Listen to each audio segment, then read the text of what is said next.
So I'm pretty optimistic. The opportunity in the future for equality is huge, because in the last century, the IT is for big companies. The globalization is for big companies. But now with the technology, we can serve those 80% of the companies that never been served. We can serve the 80% of the young people that have never been served. Technology for internet is so cheap, so easy to use. One of the reasons why we grow in China e-commerce so fast, much faster than the USA, because our infrastructure of commerce in China was too bad. When it is too bad, something happens and goes. Today we are working on the rural areas of China. I can never imagine that China, about 800 million people still live in the rural areas, are farmers. And there are about close to 200 million people. Their income is less than $1 per day. And before the internet, it's impossible for these guys to reach the PC because it's so difficult. Even people like me, I don't know how to use a PC. But now, 80% of the farmers, those people using mobile phones. When I have the mobile phones, the internet, the data, things change a lot. So I'm excited about the future. People always worry. I love the young kids sitting there and talking about the dream, the hopes, because if they have the hope, we have the hope. That's what I believe. And let's just take what you do. And I've loved every description I've ever heard about how you serve people, and your story about the bamboo farmers and your wife and her friends. It was fabulous. But where's this going? What are you going to do? What are your plans to maximize the use that people in remote rural areas of China can make of their cell phones besides ordering your products? How are you going to get it? Are you going to get them in the banking system through cell phones? How? Well, we never know that we can grow so fast. In the past 5 months, we covered 4,500 villages.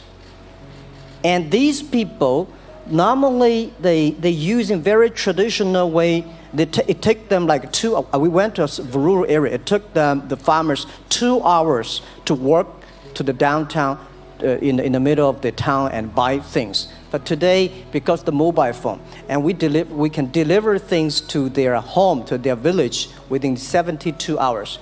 I remember last week I read a very interesting thing. This is amazing. There is a girl, she told me a story. She said her grandfather, 92 years old birthday. And for his life, he always wanted to try one Western style food. But he lived in the rural areas. There's no such restaurant food. So she said, I tried on the internet, book a restaurant dinner for Western food, delivered to that village. And they finally immediately find one restaurant. There are 3 guys. They took like a 3 days bus from Shanghai to that village, made Italian spaghetti and beef for them for this 92 years old birthday. And whole village was excited. Everybody started, wow, we can order food, Western style food. So buying almost everything. And also we're helping, there are a lot of farmers, they plant a lot of apples, great apples. But 90% of the apples rotted because there's nobody buy them. They normally buy by track. If you sell the apples, they sell whole track. And using the traditional way, they can sell by whole basket of the apples. But now, because of the internet, they sell by one. Each apple, they sell $1. Or 1 RMB or 2 RMB for each. So the farmers see using internet, they can buy and sell using the mobile phone. That changed their lives. And I think it's exciting. And people need examples when they see, my neighbor made money through online to selling things. My neighbor buy much interesting things online. People start to learn. And more people start to buy the mobile phones. We cannot make all the mobile factories to sell phones to them. Only they know the mobile phone really works, helping change their lives, they start to buy the mobile phones. Just one more question. Do you think this will make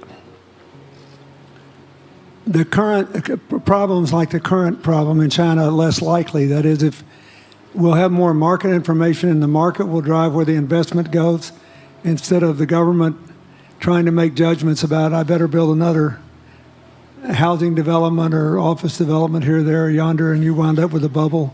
Well, if it comes from the bottom up, is it more likely that fewer bad things will happen?